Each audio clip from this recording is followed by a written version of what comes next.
여러분, 제가 오늘 말씀은요, 제가 10년 동안 한 번도 설교의 주제로 삼지 않았던 말씀입니다.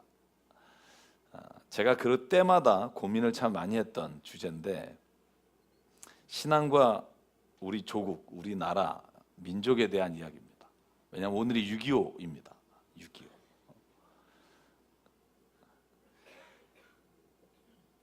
저는 신앙과 애국 혹은 조국을 사랑하는 것 사이에서 갈등하는 사람을 참 많이 봅니다. 그리고 잘못된 애국심이 혹은 잘못된 신앙관이 이 둘 사이를 때로는 갈라놓는 경우도 참 보게 됩니다. 여러분, 저희 나라는 1963년부터 6월을 호국 보훈의 달이라고 합니다. 여러분, 이런 포스터 보셨죠? 호국 보훈의 달. 이 호국 보훈이란 나라를 지키고 공로와 공운이 있는 분을 저희가 마음속에서부터 보답한다 하는 의미를 가지고 있습니다. 언젠가부터 저희가 국가에 대한 혹은 내가 살아가는 이 나라에 대한 사랑하는 마음과 이 나라를 지키겠다는 마음이 약해지거나 혹은 거의 없어져 버린 세대를 발견하게 돼요.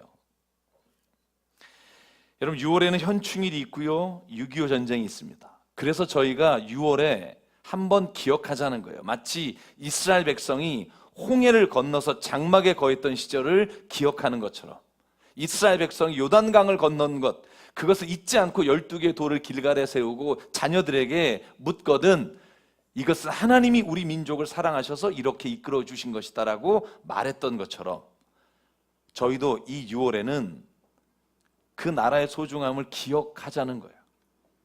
저는 현충일 그러면 사실 안 좋은 기억이 있어요. 현충일 그러면 제 학교가 흑석동이었어요. 대충 감이 잡히시죠? 6월 보훈의 달이면 저희 학교에서 현충사까지 걸어서 20분이에요. 학생들이 줄로 쫙 서서 들어가면 입구에 잔디밭에 일렬로 앉아서 풀을 뽑았어요. 토요일 오후 내내. 저희들은 그때 꼭 가져간 게 공책 하나 가져가서 네잎 클로버를 찾아서 그걸 노트에다 담고 6년을 했습니다. 중대부중 중대부고. 그래서 현충일 그러면 풀 뽑는 날. 저에게는 이 기억이 너무 안 좋아요. 여러분, 땡볕에서 한번 뽑아 보셨어요? 여러분, 남자는요, 우리나라에 산다면 국방의 의무, 병역의 의무가 있어요. 내가 좋아서가 아니라 건강하면 나라를 지켜야 될 의무가 있어요. 남과 북이 갈라져 있고 아직도 전쟁이 끝나지 않은 상황에 여러분, 이것은 의무입니다. 저희 목회팀이 한번 어느 군대에서 복무를 했는지를 한번 따져봤어요. 그랬더니 전부 다 달라요. 목사님들이 한 분은 공병대, 또 저는 포병, 한 분은 교도관, 한 분은 일반 사병. 제일 무서우신 분이 우리 지금 중고등부 예배드리고 있는 전도사님이 장교 출신이세요. 저희는 다 사병 출신이고 그 앞에서 깨갱합니다. 전도사님만 장교셔서 저희는 달아보지 못한 바풀떼기라고 그러죠. 저희는 다 병장제대 했는데 그분만 이 장교 출신이라 저희가 그 앞에서 고개를 숙입니다. 여러분, 저는 청문회를 보면서 그런 생각 많이 해요. 진짜 군대 안 가신 분이 이렇게 많구나. 군대에 면제당하신 분이. 저는 군대를 반드시 꼭 가야 된다 그런 게 아니라 한 나라의 국민으로 우리가 해야 될 의무가 있다는 겁니다. 여러분, 양심적 병역 거부를 하는 분들이 있어요. 종교적 이유로 혹은 개인적인 이유로. 군대 가서 살인을 위한 집총을 거부하는 겁니다.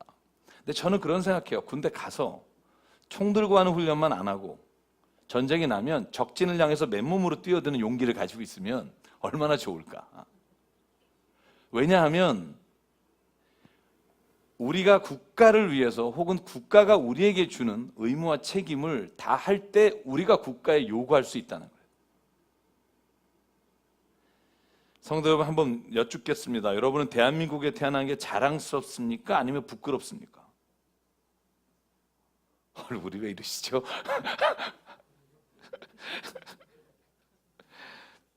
저는 이런 말 하는 분 자주 봬요. 진짜 이런 나라에서 태어난 게 부끄럽다. 근데 기회만 있으면 다른 나라 가서 살고 싶다.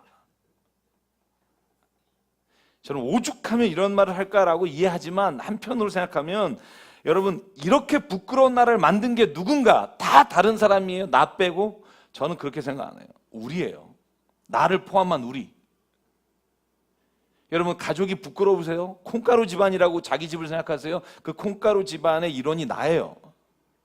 나는 싹 빠지고 마치 아테네 철학자처럼 모든 그레테 사람은 거짓말장이다 이렇게 자기는 빼고 얘기하는 것처럼 그렇게 들릴 때가 많다는 거예요.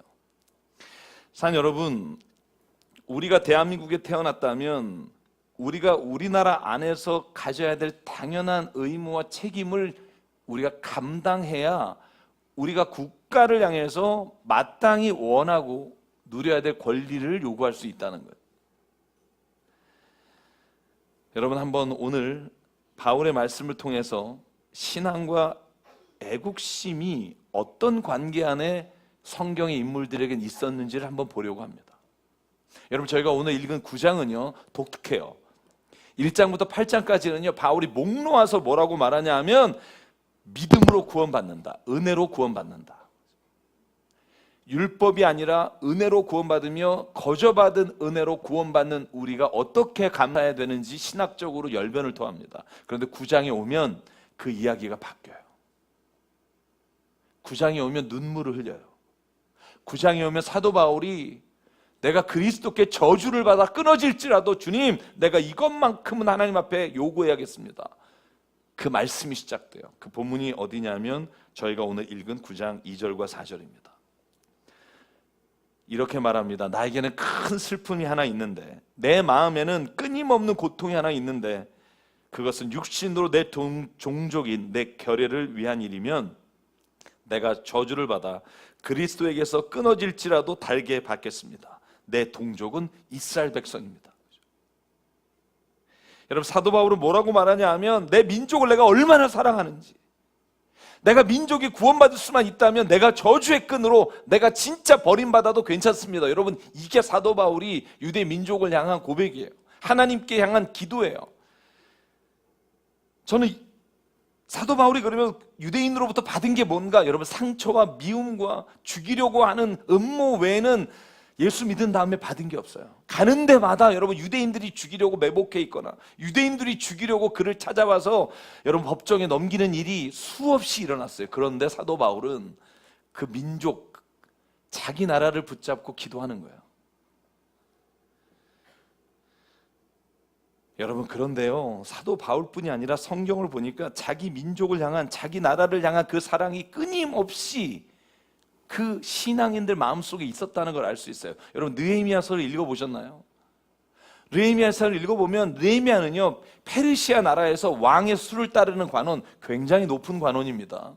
높은 지위에 있는 사람으로 잘 살고 있었는데 그때 한 사람이 달려와서 이렇게 보고하는 거예요. 느헤미야요, 이스라엘 예루살렘은 지금 완전히 멸망당했고 예루살렘에는 성벽도 무너지고 성전도 무너지고 모든 백성이 고난 가운데 살고 있습니다. 여러분 그 먼 나라에서 그 이야기를 듣고 느헤미야가 그때 이렇게 말합니다. 4절, 이 말을 듣고서 나는 주저앉아 울었다. 나는 슬픔에 잠긴 채로 며칠 동안 금식하면서 하늘의 하나님께 기도하여 아뢰었다. 주 하늘의 하나님, 위대하고 두려운 하나님, 주님을 사랑하는 이들과 새로운 언약, 주님의 계명을 지키는 이들과 세운 언약을 지키시며 은혜를 베푸시는 하나님. 6절 같이 읽어볼까요? 시작. 이제 이 종이 밤낮 주님 앞에서 주님의 종 이스라엘 자손을 위하여 드리는 이 기도에 귀를 기울이시고 살펴주십시오. 우리 이스라엘 자손이 주님을 거역하는 죄를 지은 것은 자복합니다. 저와 저의 집안까지도 죄를 지었습니다. 느헤미야는요,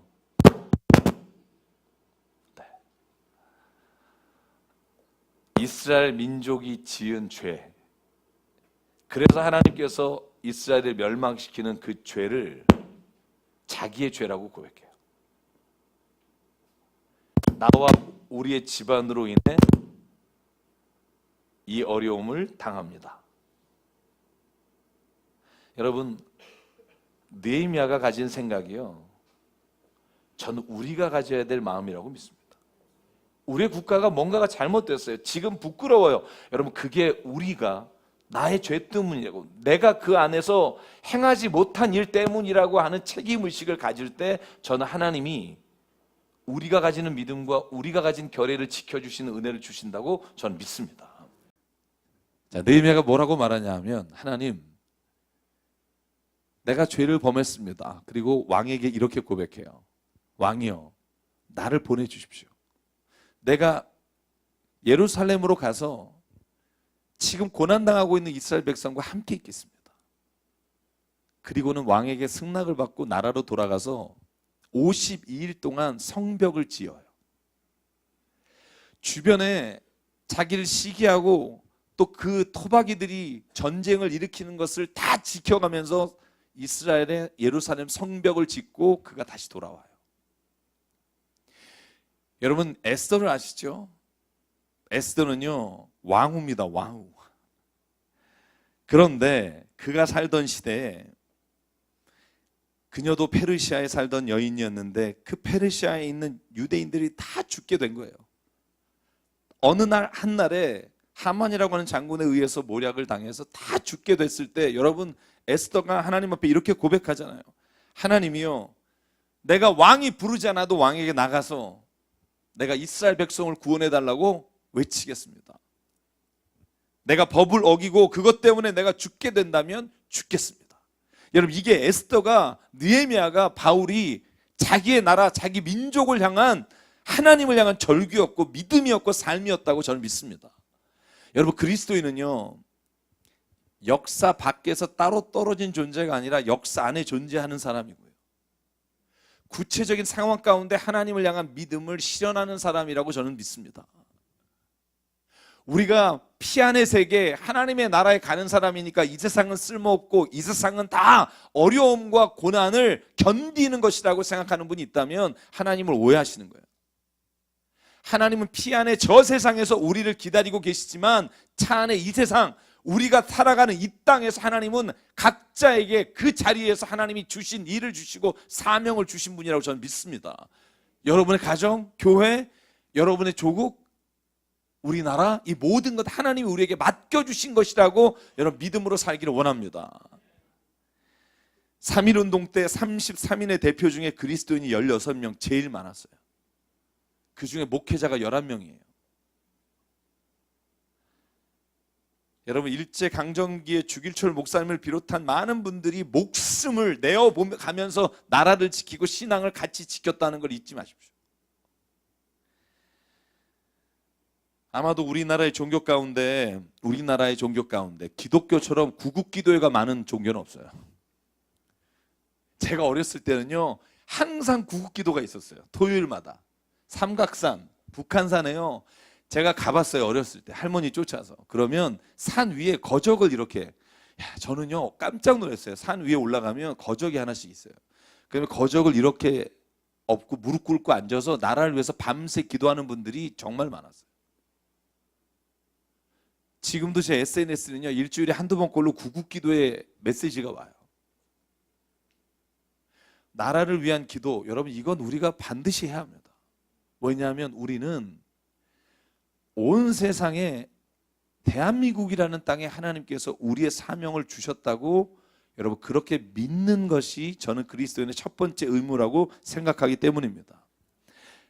성경이 말하는 하나님의 나라의 소망을 가지고 있으면서 동시에 우리가 살아가는 이 조국을 사랑하며 사는 것, 여러분, 이 두 가지는 분리되는 것이 아니라 하나님 믿음 안에서 모든 신앙인들이 가졌던 신앙의 삶이었다고 저는 기억합니다. 여러분, 학교에 가면 학교의 규칙을 따라야 하듯이 한 나라의 국민이면 당연히 그 나라의 의무와 책임을 다해야 합니다. 여러분, 교회도 마찬가지예요. 여러분이 한 교회 공동체가 되기로 여러분이 선택하시고 그 교회를 다니신다면 여러분은 교인을 사랑하고 교회를 섬겨야 하며 교인이 해야 될 의무를 해야만 이 교회가 하나님 앞에서 아름답게 쓸 수 있다는 것을 잊지 않기를 원합니다. 왜냐하면 이 땅에 많은 교회가 있으나 저와 여러분은 이 교회를 하나님이 맡기셨다고 믿음으로 나왔기 때문에 그래요. 내 교회, 우리 교회 요즘 이상해. 여러분, 당신이 이상한 거예요. 왜냐하면 당신이 교회이기 때문에. 나가서 저는 정말 제가 하나님 앞에서 이렇게 돌아볼 때 교인 중에 혹은 교우 중에 한 분이라도 제 입으로 다른 사람에게 안 좋은 얘기를 한 적이 없어요. 왜냐하면 그게 내 욕이니까. 우리 교회 누구는 이렇게 말하는 순간 나는 빠질 것 같으세요? 사람들이 그래, 야, 그 사람 이상하다 막 얘기하고, 아이고 네가 어떻게 했길래 그러니, 이러지 않겠어요 사람이? 여러분 똑같아요. 우리 가족, 여러분 허물이 있고 부끄러운 게 있지만, 여러분 그것을 나가서 나는 쏙 빠지고 그것을 사람이 듣는다고 생각하세요? 절대 안 그래요. 다 그러는데 이유가 있을 거다. 남편 그렇게 속색이니? 근데 말이다, 다 그런 데는 이유가 있을 거다 하면서 말은 안 하는데 속으로 생각한다는 거예요. 여러분, 그런데 오늘 제가 드리고 싶은 또 하나의 말씀은 뭐냐 하면, 그러나 조국은 사랑과 기도해야 할 대상이지 숭배의 대상이 아니라는 거예요. 조국이 우상이 된 사람들이 있어요. 하나님의 말씀과 하나님의 그리스도의 사랑보다 민족에 대한 혹은 나라에 대한 사랑이 지나친 사람들을 보면 저는 그것이 얼마나 잘못된 것인가를 하나님 앞에서 깨달아야 된다고 생각해요. 여러분, 목사이든지 교회이든지 국가이든지 그 어떤 것도 하나님의 말씀보다 앞서서는 안 된다는 거예요. 그 어떤 것도 우상이 되는 순간 타락하기 시작하고 그것이 목적이 되고 하나님은 그걸 이루기 위한 수단이 된다는 거예요. 여러분, 늘 나 자신을 봐야 돼. 내가 성공하고 싶으세요? 누군들 이 세상에 성공 안 하고 싶은 사람이 있겠어요? 그런데 그 성공이 내 안에 가장 큰 목표가 되는 순간 하나님이 그걸 이루어주는 도구가 되며, 내 삶의 신앙이 무너지고 타락하는 것을 나도 못 느끼고 그것을 이루어주신 게 하나님이라고 착각한다는 거예요. 제가 아브라함의 링컨을 늘 말씀드리잖아요. 남북 전쟁 시기에 모든 관료들이 모여 기도할 때마다 관료들이 링컨에게 이렇게 요청했잖아요. 대통령이요, 하나님이 우리 편이 되기를 기도합니다. 그럴 때 링컨이 이렇게 말했대잖아요. 조심하라고. 결코 하나님이 우리 편이 돼서는 안 되며 우리가 지금 하나님의 편이 돼서 가는지를 늘 우리가 기도하며 가야 된다고. 사랑 여러분, 바울을 보실래요? 9장에 눈물로 자기 민족이 다시 구원받을 수만 있으면 내가 저주받아도 좋겠습니다라고 말하지만, 여러분 10장에 가면 그러나 하나님의 말씀을 포기하지 않아요. 유대인들이 네가 만약에 이방인에게 할례를 시키지 않으면 너는 선교를 다니는 것이 유대인들을 배반하는 거다. 여러분, 그렇게 말할 때 할례하는 것을 못하게 해. 할례를 하지 않아도 구원받는다는 말을 포기하지 않아요. 여러분, 10장에 넘어가면 사도 바울이 이렇게 고백해요. 성경은 그를 믿는 사람은 누구나 부끄러움을 당하지 않을 것이다 하고 말합니다. 유대 사람이나 그리스 사람이나 차별이 없습니다. 하나님은 모든 사람에게 똑같이 주님이 되어주시고 그를 부르는 모든 사람에게 풍성한 은혜를 내려주십니다. 주님의 이름을 부르는 사람은 누구든지 구원을 얻을 것입니다. 아멘. 여러분, 이 말이 바울은 목숨을 건 말이라는 거 아세요? 유대 민족은 유대만이 선택된 백성이며 다른 모든 이방인은 할례 받지 않은 백성은 하나님께서 멸하신다는 믿음을 갖고 있었는데, 사도 바울은 아닙니다. 하나님의 이름, 주의 이름을 부르는 자는 구원을 받습니다. 이방인에게나 그리스 사람에게나 유대인에게나 차별이 없습니다. 내가 민족을 사랑하지만 이것만큼은 하나님의 마음이기에 내가 포기할 수 없습니다. 여러분, 사도 바울의 믿음과 하나님의 신앙 사이에서 그는 늘 민족을 향해 목숨을 내어 기도하지만 하나님의 말씀보다 앞서지 않았다는 것을 잊지 마십시오. 하나님은 구원이 유대인만이 아니라 이방인에게도 차별 없이 주어진다는 것을 선포하셨습니다. 저는 이것이 중요하다고 믿습니다. 여러분, 우리가 국가나 정권이나 어떤 것이 하나님의 마음에 벗어나 우상화되는 순간 여러분 스스로가 위험하다는 걸 알아야 돼요. 우리가 열방을 품고 기도할 때 그 나라가 중국이든 공산주의 국가든 북한이든 그 어떤 나라도 하나님 마음으로 품고 그 땅을 위해 기도하고 사랑하고 품어야 합니다. 그 나라는 우상 섬기는 나라니까, 그 나라는 무슬림 믿는 나라니까 싹 하나님이 갈아버렸으면 좋겠다. 여러분, 이런 생각 갖고 계세요? 속은 시원하시겠죠. 그게 진짜 하나님 원하시는 걸까? 여러분 한번 생각해 보셨어요? 불과 1000년 전 우리나라 고려시대는요, 불교가 우리나라의 국가였어요. 국가 종교가 불교였어요. 600년 전 조선시대 유교가 우리나라의 거의 국가의 종교였어요. 여러분, 그때 유럽의 미국의 선교사님들이 우리나라를 보면서 저 우상 섬기는 나라 싹 멸해 주십시오라고 말했다면 그들이 목숨을 다 내어주기까지, 여러분, 이방 민족 혹은 예수님을 모르는 그 땅에 와서 선교하지 않았다면 여러분, 우리가 주님을 믿음으로 말미암아 믿음 생활을 할 수 있었겠습니까? 여러분, 그들은 알았어요. 오면 죽는다는 거. 그들은 알았어요. 그 예수를 전하면 어떻게 되는지. 그러나 포기하지 않고 온 사람 때문에 저는 우리 민족이 예수 앞에 믿음으로 살아가는 민족이 됐다고 믿습니다. 여러분, 우리가 그렇니까 마찬가지예요. 다른 종교를 믿는 나라나 그 어떤 사람도 여러분, 하나님께서 그들을 사랑하시고 지금까지도 그들을 위해 일하신다는 것 잊지 않기를 주의 이름으로 축원합니다. 사랑 여러분, 요나서를 알지 않으세요? 요나서 짧은 말씀인데요, 그 안에는요, 요나가 얼마나 이스라엘, 유다 민족을 사랑하는지가 나와 있어요. 얼마나 사랑하느냐 하면 하나님이 그에게 말해요. 아시리아라고 하는 나라의 수도 니느웨에 가서 회개하라. 회개하지 않으면 하나님께서 40일 안에 멸하시겠다라고 네가 외쳐라. 여러분, 그러니까 요나가 생각해 봐요. 해필이면 뭐 이딴 걸 시키시나. 여러분, 요나가 목숨이 두려워서 안 갔다고 생각했어요. 천만의 말씀이에요. 요나가 두려웠던 건 하나님이 니느웨를 용서하실까 봐 두려웠어요. 요한아서 4장에 보면 그가 고백해요. 하나님은 자비의 하나님이시고 용서하신 하나님이라 그들을 회개하라고 하면, 회개하면 용서하실까 봐 나는 그것이 싫어서 다시스로 도망갑니다.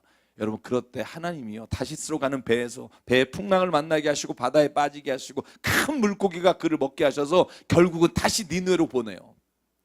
여러분, 그러니까 요나가요, 하루 동안 니느웨에 가서 건성으로 전도해요.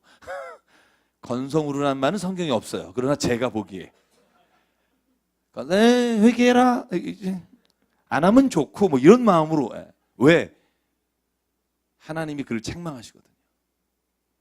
하루를 웬걸 회개하라 그랬더니 왕부터 모든 신하와 백성, 심지어 가축까지도 금식하며 회개하기 시작해요.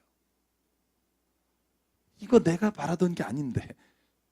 왜냐하면 아시리아는 북이스라엘을 침략해서 멸망시켜서 싹 멸한 민족이에요. 자기 민족의 원수 같은 나라, 그 나라가 회개하면 하나님이 용서하시고 벌하지 않겠다는 걸 받아들일 수가 없는 거예요. 여러분, 일제강점기 때 일본에 가서 너희들 회개하면 하나님께서 너희를 벌하지 않는다 이렇게 말하고 싶은 사람이 있었겠어요? 요나가 그 심정으로 간 거예요. 가서 건성으로 했으나 회개하니까 성경이 이렇게 되어 있어요. 제가 본문을 읽어드릴게요. 요나서 3장 10절 같이 한번 읽어볼까요? 3장 10절 없어요? 제가 읽겠습니다.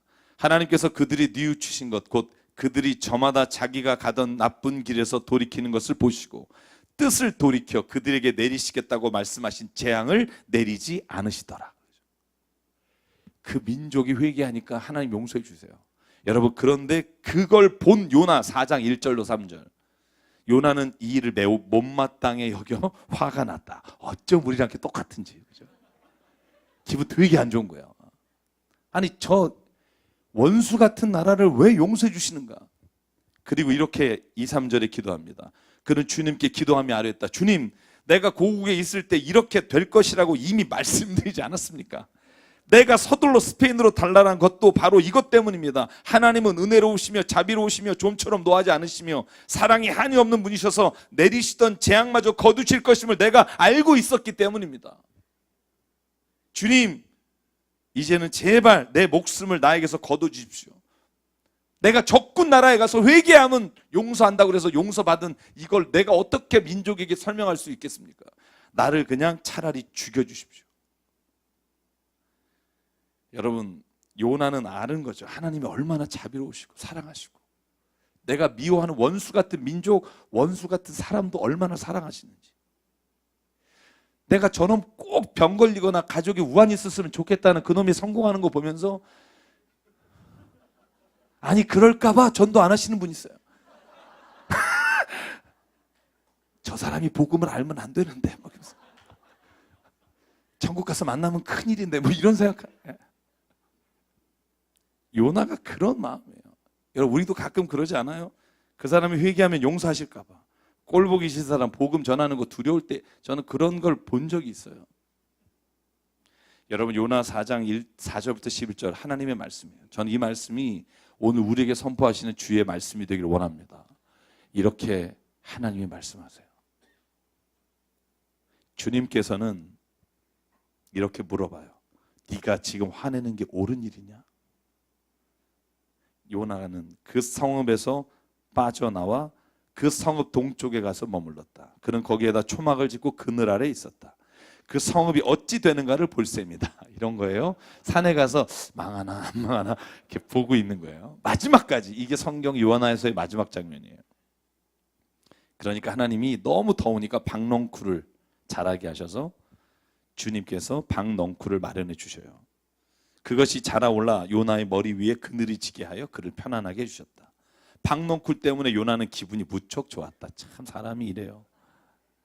그러나 다음날 동이틀 무렵 하나님이 벌레 한 마리를 마련하셔서 그것이 박넝쿨을 쏘아버리니 그 식물이 시들고 말았다.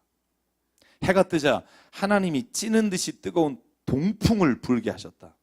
햇볕이 요나의 머리 위로 내리쬐니 그는 기력을 잃고 죽기를 자청하며 말했다. 이렇게 사느니 차라리 죽는 것이 더 낫겠습니다. 습관이에요. 죽겠다는 것도. 여러분 제발 이러지 마세요.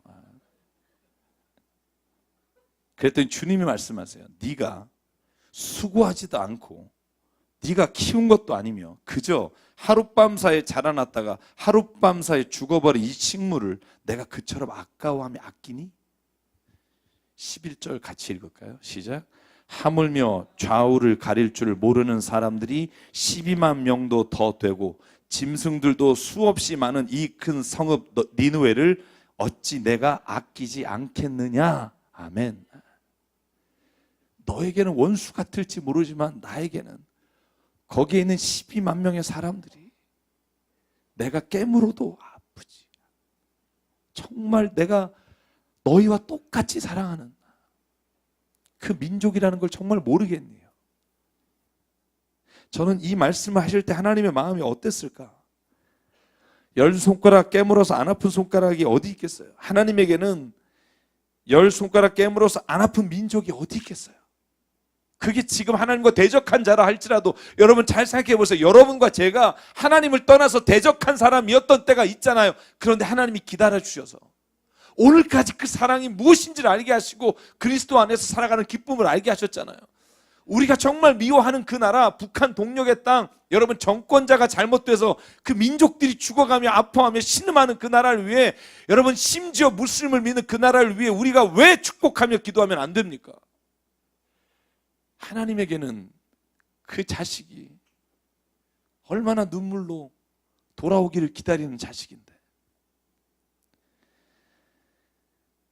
여러분, 그러므로 우리가 기도할 때마다 우리의 가족과 우리의 교회와 우리의 나라를 위해 기도하지만 동시에 열방을 위한 기도가 우리에게 늘 있기를 주의 이름으로 축원합니다.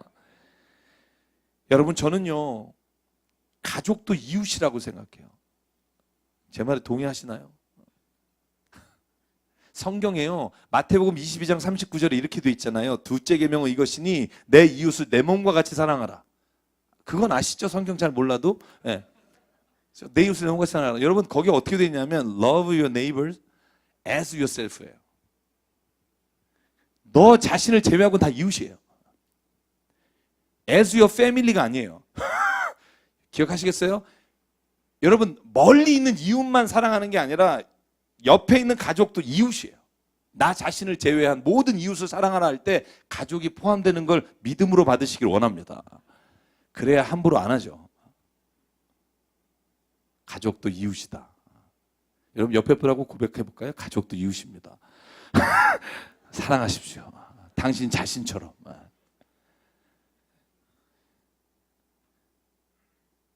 제가 이런 질문 드린 적이 있어요. 하나님은 부자와 가난한 사람이 재판받을 때 누구 편을 들어주실까?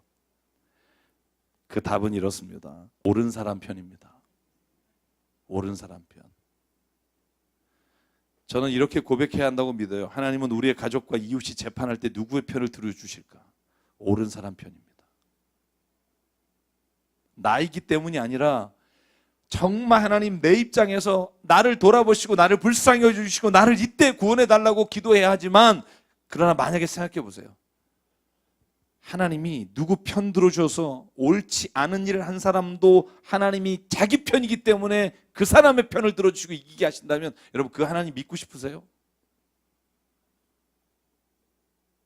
하나님은 나만 사랑하는 분이 아니라 나도 사랑하시는 분이에요.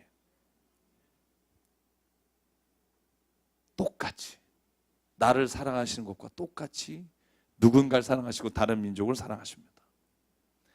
그러므로 여러분, 호국의 달 6월에 제가 그냥 두 가지를 생각해 봤어요. 첫째는요, 우리가 이 땅에 살 수 있도록 목숨 걸고 이 나라를 지키신 국가 유공자분들에 대한 감사와 존경의 마음을 가져야 합니다.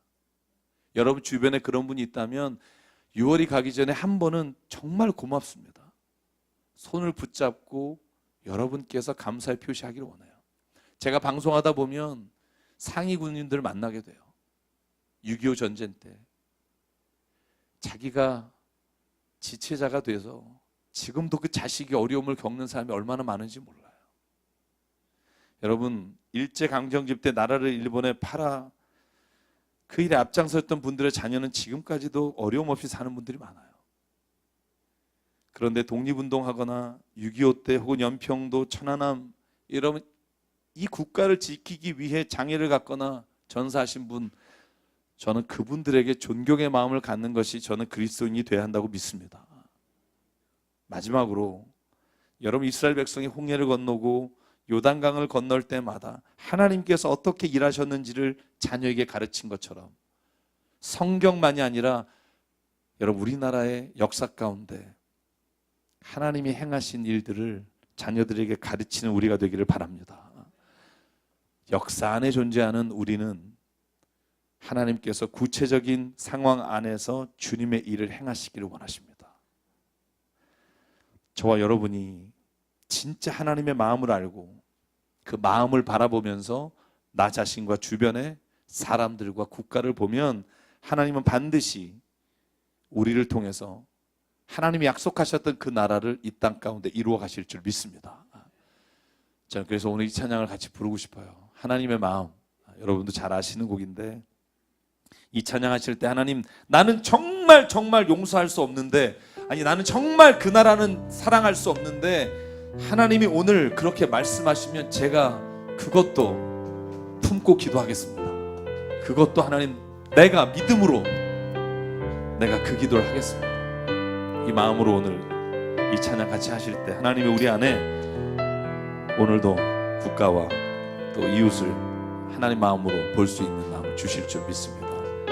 함께 찬양하겠습니다. 아버지 당신의 마음이 있는 곳에, 아버지 당신의 마음이 있는 곳에 나의 마음이 있기를 원해요.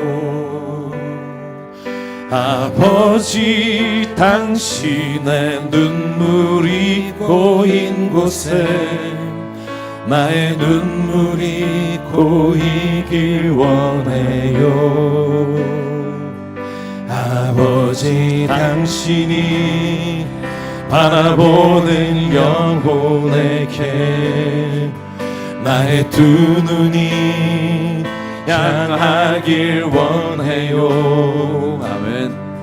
아버지 당신이 울고 있는 어두운 땅에 나의 두 발이 향하길 원해요. 나의 마음이 아버지의 마음 알아. 내 모든 뜻 아버지의 뜻이 될 수 있기를 나의 온 몸이 아버지의 마음 알아. 내 모든 삶 당신의 삶 되기를. 우리 일어나서 한 번 더 고백할게요.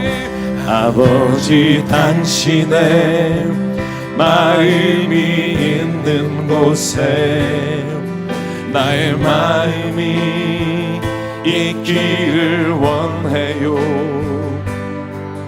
아버지 당신의 눈물이 고인 곳에 나의 눈물이 고이길 원해요. 아버지 당신이 바라보는 영혼에게 나의 두 눈이 향하길 원해요. 아버지 당신이 울고 있는 어두운 땅에 나의 두 발이 향하길 원해요. 나의 마음이 아버지의 마음 알아. 내 모든 뜻 아버지의 뜻이 될 수 있기를. 나의 온 몸이 아버지의 마음 알아. 내 모든 삶 당신의 삶 되기를. 나의 마음이 아버지의 마음 알아.